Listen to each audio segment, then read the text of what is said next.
Bonsoir à tous, j'espère que vous allez bien. Moi, ça va super. Je suis sous le nom Christian Ouedraogo. Je suis étudiant, statisticien, économiste. Et je suis très ravi de vous retrouver dans cette nouvelle vidéo où nous allons parler des études de marché. Alors, si vous êtes déjà en train de suivre cette vidéo, c'est que bien évidemment, vous avez un projet en cours et vous vous posez donc la question par où faut-il commencer, quel genre d'analyse économique il faut apporter donc à mon projet en vue donc de le rendre crédible aux yeux donc des potentiels investisseurs. Et bien, c'est tout ce que nous allons aborder tout au long de cette vidéo. Alors, c'est parti. Déjà, la première chose qu'il faut savoir, c'est que l'étude de marché, elle comporte trois dimensions. La première dimension de l'étude de marché, évidemment, c'est l'analyse environnementale ou macroéconomique. La deuxième dimension de l'étude de marché, c'est les analyses microéconomiques. La troisième et dernière dimension, c'est la stratégie de marketing. Alors, tout au long donc, de l'analyse environnementale ou macroéconomique, nous allons analyser le marché dans lequel nous souhaitons implanter notre nouvelle entreprise. Nous allons analyser en fait l'environnement de façon générale. Et dans les analyses microéconomiques, nous allons faire des analyses beaucoup plus spécifiées à notre projet, en vue donc de voir quelles sont les forces, quelles sont les potentialités donc de l'idée d'entreprise en question, dans la zone en question. Et enfin, la stratégie de marketing, c'est l'étape durant laquelle nous allons élaborer une stratégie d'investissement, une stratégie de marketing pour accompagner donc notre projet en vue de le réussir. Eh bien, c'est parti pour l'analyse environnementale ou macroéconomique. Alors, qu'est-ce que l'analyse environnementale? L'analyse environnementale, c'est une analyse au cours de laquelle vous allez analyser 6 éléments. Alors, le premier élément, c'est la politique. Alors, vous devez analyser la politique de la zone dans laquelle vous voulez investir, c'est-à-dire quel est le régime qui est en place. Est-ce que le régime politique dans la zone où vous voulez investir, il est stable? Parce que vous vous en doutez sûrement. Cela est important pour le business de savoir si on a un régime politique qui est stable et surtout quelle est la politique donc, de ce régime en place là, en matière donc, de business et d'affaires. Le deuxième élément qu'il faut analyser, c'est l'économie. Il est important pour le futur entrepreneur de comprendre quel est le revenu national brut, par exemple, du pays dans lequel il souhaite investir. Il doit également comprendre quel est le taux de chômage, par exemple, dans le pays dans lequel il souhaite investir. Donc, bref, nous allons analyser l'économie nationale dans cette rubrique. Ensuite, nous pourrons regarder du côté du social. Alors, le social, c'est quoi? Quelle est la culture dans la zone dans laquelle nous souhaitons investir? Parce que de toute évidence, si nous proposons un produit dans une zone où les gens ont pour habitude, ont pour culture, par exemple, de rejeter, par exemple, le produit en question, et bien évidemment, ça ne va pas donner. Donc, dans le social, nous allons analyser la culture de la zone dans laquelle on souhaite investir. Nous allons analyser les habitudes de consommation, alors des habitants donc, de la zone en question. Et enfin, nous allons analyser, voir en fait quelle est l'adéquation de notre projet donc à ce social en question-là. Ensuite, nous pourrons analyser la technologie. Ici, il sera question pour le futur entrepreneur de s'enquérir en fait des informations sur la technologie déjà disponible donc, dans la zone en question, dans la zone où il souhaite investir. Et également de prévoir quelles sont, je dirais, les évolutions technologiques futures. Et est-ce que ces évolutions technologiques-là, elles concernent le secteur d'activité dans lequel l'entrepreneur il souhaite investir. Donc, c'est très important pour le business, c'est très important pour le management de la production. L'élément suivant, c'est l'écologie. Il est également important pour le futur entrepreneur de voir quelle est la politique en matière d'écologie dans la zone dans laquelle il souhaite investir. Quelle est, lui, sa politique en matière donc, de gestion des déchets et quelle est donc l'adéquation de sa politique là, à celle donc, de la zone en question. Donc ici, c'est tout ce qui concerne l'environnement, la gestion des déchets, etc., etc. Et enfin, le dernier élément pour finir avec l'analyse environnementale, c'est le légal. Alors dans cette rubrique, le futur entrepreneur, il va essayer de voir quelles sont donc les conditions légales à remplir pour pouvoir créer une entreprise dans la zone en question. Quelles sont donc les taxes qu'il sera amené à payer au cours donc, du fonctionnement de son entreprise. Donc en gros, qu'est-ce que la loi dit sur l'entrepreneuriat en fonction donc, de l'idée d'entreprise dont l'entrepreneur en question il porte. Donc, voici en fait ce qui concerne la première partie de l'analyse de marché, l'analyse environnementale. De toute évidence, vous avez remarqué qu'on a juste survolé ces parties. Si on devait rentrer dans les détails, peut-être que chaque partie vaudrait une vidéo entière. Mais là, je vous donne juste l'essentiel, ce qu'il faut savoir donc, de l'étude de marché. Et ensuite, je vous conseille de toujours donner vos études de marché à des professionnels. Alors, c'est parti pour la deuxième étape de l'analyse de marché. Il s'agit bien évidemment de l'analyse microéconomique. En analyse microéconomique, nous allons analyser trois grandes parties. La première partie, évidemment, c'est le marché. Alors, qu'est-ce que nous allons voir concernant le marché? Dans un premier temps, nous allons identifier le marché. Identifier le marché revient à se poser donc quelques questions. D'abord, quel est le type de marché? Est-ce qu'il s'agit d'un marché à concurrence pure et parfaite? Et où est-ce que le marché il est situé? C'est-à-dire, quelle est spécifiquement la zone dans laquelle nous souhaitons donc implanter notre entreprise? Quelles sont les quantités et les prix donc sur ce marché? Donc, voici l'analyse que nous allons effectuer concernant l'identification du marché. Ensuite, nous allons regarder les acteurs du marché. Quels sont les acteurs du marché? Et à ce niveau, nous allons analyser qui sont nos concurrents en fait. Qui sont les concurrents? Alors, qui sont les acheteurs?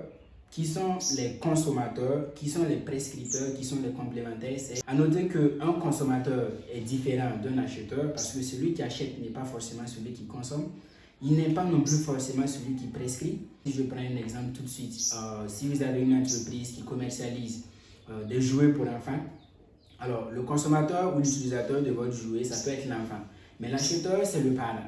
Maintenant, le prescripteur, ça peut être un voisin qui a déjà utilisé, ça peut être la maman qui est le prescripteur, le papa qui est l'acheteur, et l'enfant qui est finalement l'utilisateur. Donc, c'est le genre d'analyse que nous allons mener donc, de ce côté et nous aurons terminé avec l'étude du marché. Alors, ensuite seulement nous pourrons regarder du côté de la demande. Et le premier élément que nous allons regarder côté demande, c'est de segmenter d'abord les clients. C'est-à-dire qu'il faut identifier clairement quels sont en fait nos clients. La segmentation peut se faire par âge, par sexe, par emploi, selon la taille ou encore selon le chiffre d'affaires s'il s'agit donc des entreprises. Vous pouvez commercialiser des produits uniquement destinés aux dames. Voilà, ça peut être aussi uniquement destiné aux jeunes filles, ça peut être destiné aux fonctionnaires, ça peut être les fonctionnaires qui sont intéressés par votre produit, ça peut être les grandes entreprises. Donc, c'est à vous de segmenter clairement votre client en vue donc de mieux pouvoir les toucher. Et ensuite, il faut analyser le comportement donc des clients. Et dans le comportement des clients, le premier élément, ce sont les motivations d'achat. En général, il y a trois types de motivation d'achat. Nous avons la motivation hédoniste, la motivation rationnelle et la motivation éthique. Alors, c'est quoi ces motivations? C'est ce qui amène en fait un client à se donner en fait les services d'une entreprise ou bien à acheter un produit donné. Lorsque vous voulez par exemple implanter une école dans une zone donnée, alors pendant l'étude de marché, il y a des gens qui vont vous dire, bon, moi je scolarise mon enfant parce que seulement, selon moi, je me sens bien quand mon enfant il est scolarisé. Donc ça, c'est une motivation hédoniste. C'est basé en fait sur le simple plaisir d'utiliser ou de posséder le bien en question. Alors certains vont vous dire, bon moi je scolarise mon enfant parce que quand même c'est intéressant qu'il parte à l'école, qu'il ait du travail et qu'ensuite il revienne s'occuper de moi. Donc ça, c'est une motivation rationnelle. C'est basé sur le rationnel. Ce sont généralement des gens qui se posent la question, est-ce que le produit il est vraiment utile? Est-ce que j'ai vraiment besoin de ce produit ou de ce service-là? Puis finalement, il y a la motivation éthique. Donc ça, c'est des gens qui consomment des produits parce que selon eux, ils ont le devoir de le faire. Donc un papa qui scolarise son enfant parce que lui, il pense qu'en fait, c'est son devoir de scolariser un enfant, ou qui achète une moto pour son fils parce qu'il pense que c'est son devoir. Donc il y a donc en général ces trois types de motivation d'achat. Bien sûr, cela varie en fonction de votre entreprise, cela varie donc en fonction aussi des endroits donnés. Alors ensuite, il y a les mobiles d'achat. Alors c'est quoi les mobiles d'achat? Elle dit que lorsque le client en question il a décidé de s'offrir les services d'une école, soit par hédonisme, soit par une motivation rationnelle ou soit par une motivation d'éthique, eh bien il va lui falloir faire un choix parce qu'il y a beaucoup d'entreprises qui proposent le même produit ou le même service. Et là, c'est ce qu'on appelle les mobiles d'achat. Donc, dans un premier temps, vous avez ceux qui basent leur choix sur la sécurité. Et ils vont vous dire, si je dois scolariser mon enfant, je cherche une école où, voilà, franchement, il y a la sécurité. C'est-à-dire que quand on parle de sécurité côté service, il faut surtout voir l'efficacité du service, tout ça, l'efficacité du produit, etc., etc. D'autres, leurs choix sont basés en fait sur l'orgueil. Donc, l'orgueil, c'est quoi? Vous avez des parents qui vont vous dire, moi, pour choisir l'école de mon enfant, il y a un certain standing sur lequel je me pose déjà. En fait, il faut déjà que peut-être l'école soit sous-régionale ou internationale, ou du moins que les frais de scolarité soient déjà à un certain niveau pour que moi, mon enfant, il puisse aller déjà dans cette école. Lui, il a une motivation d'orgueil, en fait. Et ça va se trouver toujours, vous allez rencontrer toujours des cas comme ça pendant les études de marché. Il y a aussi des gens qui se basent sur la nouveauté. Donc, c'est l'innovation en fait qui, eux, les motive à choisir. En fait, est-ce que vous avez une innovation dans votre produit? Est-ce que vous avez une innovation dans votre manière de proposer le service, etc., etc. D'autres se basent aussi sur le confort. C'est-à-dire, le confort, c'est quoi? Est-ce que votre produit, il est facile d'utilisation, par exemple? Donc, quelqu'un va vous dire, moi, pour chercher une école pour mon fils, par exemple, je cherche l'école la plus proche, en fait, de chez moi pour, en fait, faciliter. Donc, ça, c'est un mobile de confort, en fait. Et vous allez retrouver ça aussi souvent pendant les études de marché. Il y a aussi la motivation d'argent, évidemment. Les gens aussi, certaines personnes cherchent à faire de bonnes affaires, en fait. Donc, ils vont vous dire, moi, je cherche une école dont la scolarité est bien sûr à ma portée. Et finalement, il y a ceux qui vont se baser sur la sympathie. Donc, certains vont vous dire, moi, je préfère les écoles où les enseignants, ils sont cool, l'administration est cool, du coup, l'environnement, l'éducation, voilà. Donc, c'est des mobiles d'achat basés, en fait, sur la sympathie. En général, ces mobiles d'achat, on les appelle les SOMCAS. Voilà, on prend les premières lettres donc, de chaque mobile et on forme SOMCAS. Ça permet donc de mieux les retenir.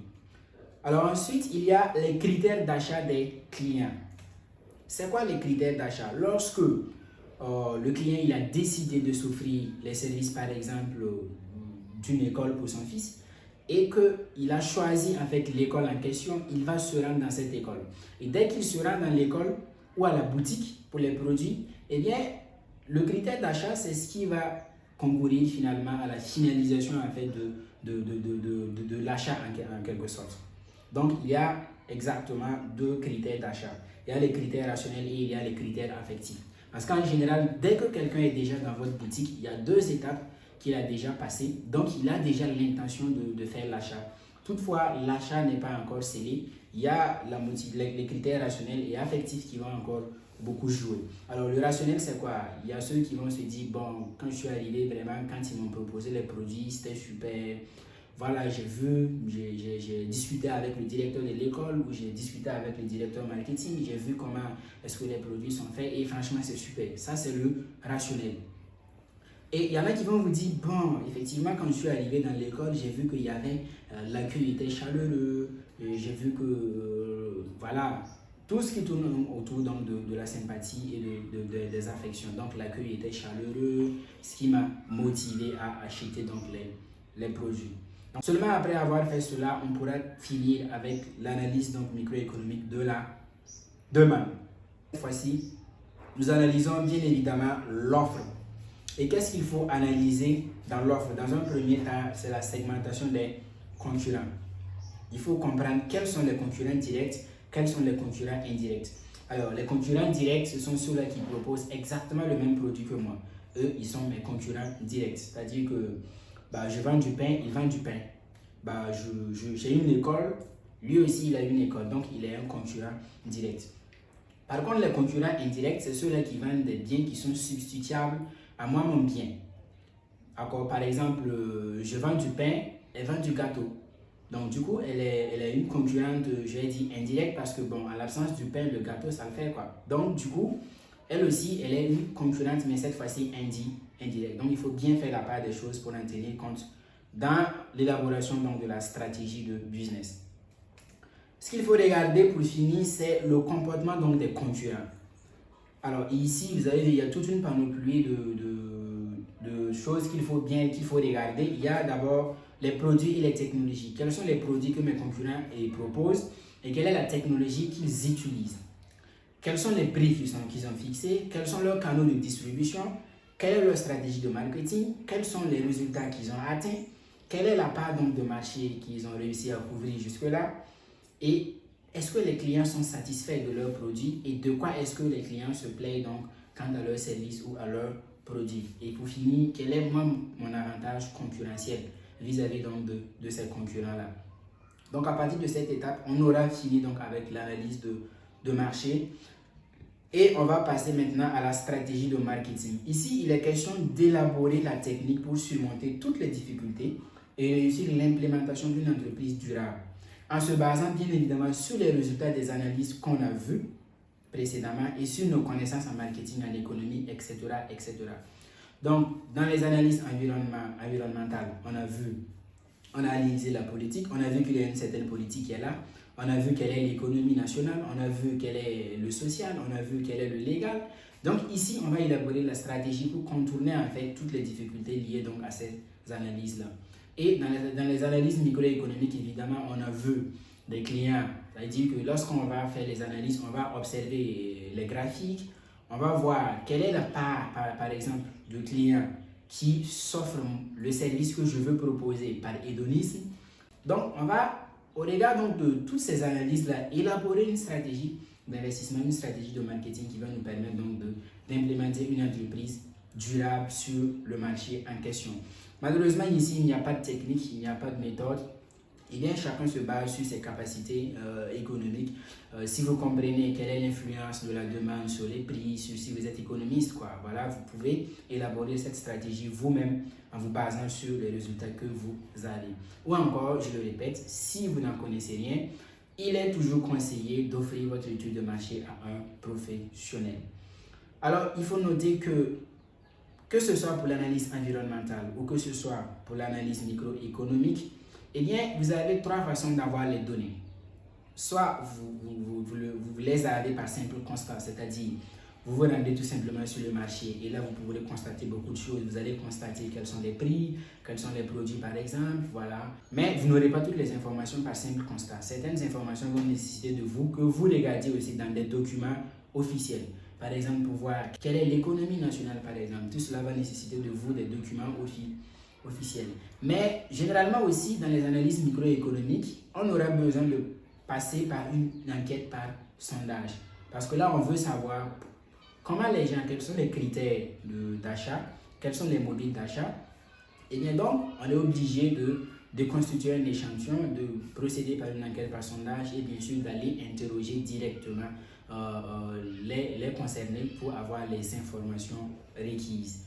Voici, mesdames, messieurs, pour ce qui est de l'étude de marché. Je rappelle qu'on a juste survolé. On n'est pas en profondeur et si tu veux bien sûr que je développe une de ces parties pour toi, merci de me le dire en commentaire. Au revoir.